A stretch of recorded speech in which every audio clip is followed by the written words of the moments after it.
Update. After 18 years of being overshadowed by my golden child brother, my family forgot my birthday, like they do every year. I plan to leave home after graduation, change my name, and start a life where I am truly visible. But they did not expect that my disappearance would lead to the discovery of many secrets and change everything. One afternoon, I snuck away to meet with a lawyer. I nervously fidgeted in the waiting room until a kind-faced woman called me in.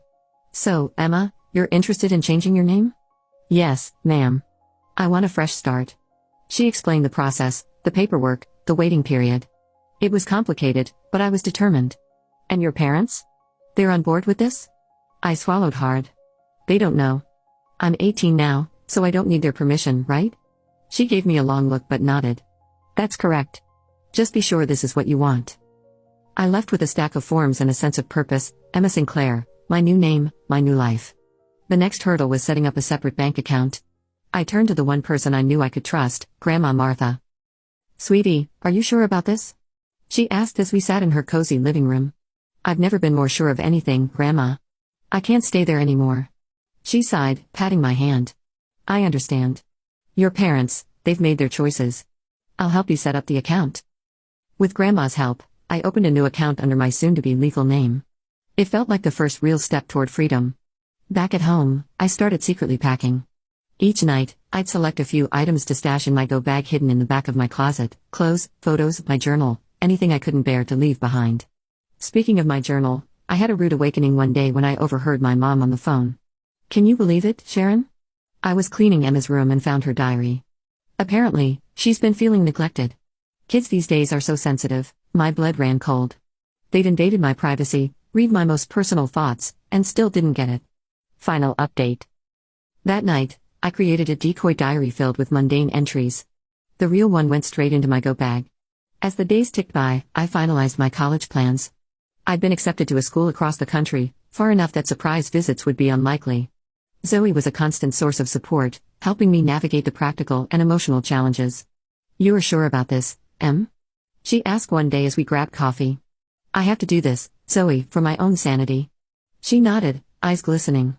"I'm going to miss you like crazy, but I get it. Just promise you'll stay in touch." "Always," I assured her, fighting back tears of my own. The final piece of the puzzle was my valedictory speech.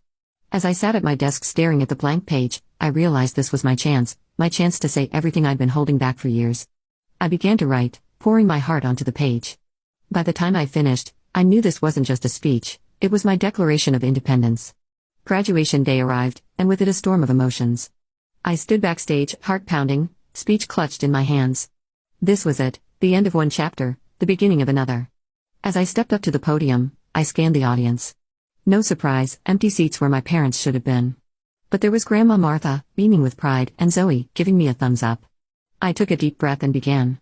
"Fellow graduates, teachers, family, and friends, we stand here today on the cusp of our futures, ready to spread our wings and fly. But before we do, I want to talk about something we don't discuss enough: self-worth." The crowd hushed as I continued.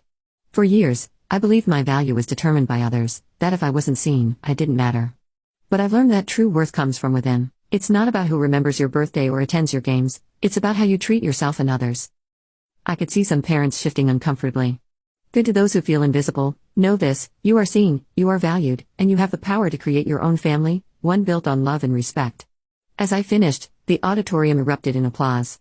Tears streamed down my face as I walked off stage, a weight lifting from my shoulders. After the ceremony, I hugged Grandma and Zoe goodbye, my go bag hidden in Zoe's car. "You sure about this, kiddo?" Grandma asked one last time. I nodded, resolute. "It's time."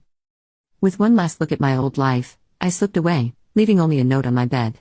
The next few weeks were a whirlwind.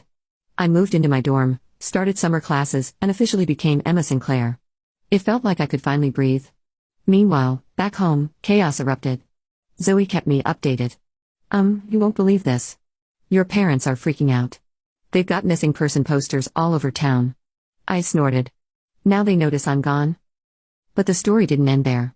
Dad's law firm launched an investigation when they discovered he'd been using company resources to search for me. Mom's social circle turned on her as rumors spread about their neglect. Zoe reported that Tyler was acting out, finally seeing our parents for who they really were. "He asked about you," she said during one of our calls. "I think he misses you." I felt a pang of guilt but pushed it aside. He'll understand someday. I have a question for you guys. If you were in my shoes, would you have given your parents another chance after years of neglect, or do you think cutting ties completely was the right decision? Reddit Stories, JJ.